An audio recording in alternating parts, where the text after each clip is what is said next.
Okay, we have this review problem. If m and n are integers such that m times n is even, then either m is even or n is even. Now, we're going to prove this one by contrapositive, and let me illustrate why that's important.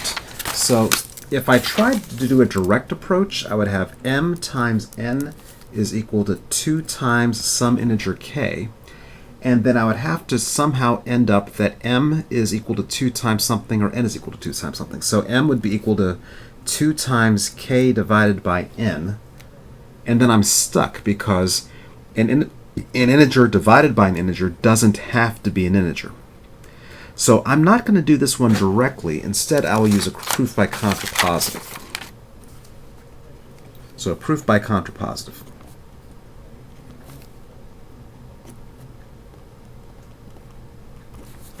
Okay, so let's assume the negation of the conclusion. So let m be odd and let n be odd. So before it was or, when I take the negation, it's now and. So the opposite of b being even is that b is the opposite of m being even is that m is odd, and the opposite of n being even is that n is odd. So m is odd and, not or, and n is odd. Okay. By definition of odd,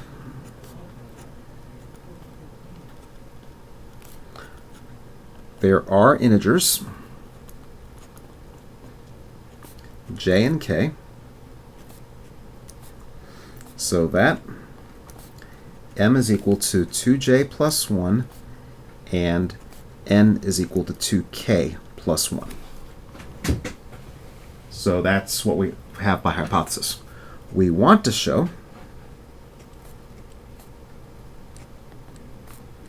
that m times n is odd. That's the negation of the hypothesis, to show that m times n is an odd number. To do so, notice m times n is equal to, well, m is equal to 2j plus 1, and n is equal to 2k plus 1. So if I multiply out, I get 4 times j plus k plus 2 times j plus 2 times k plus 1.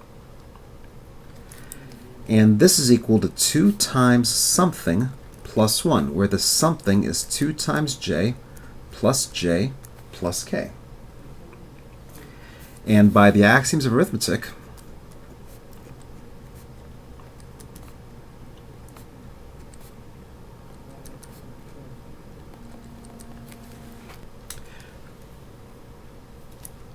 we know that 2jk plus j plus k is an integer.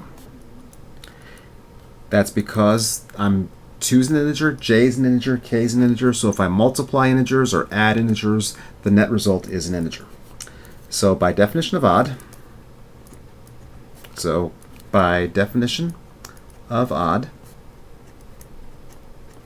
m times n is odd.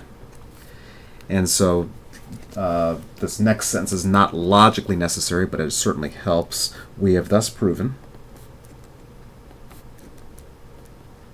the contrapositive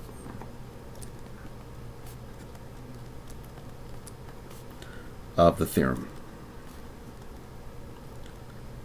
And that's the end of the proof.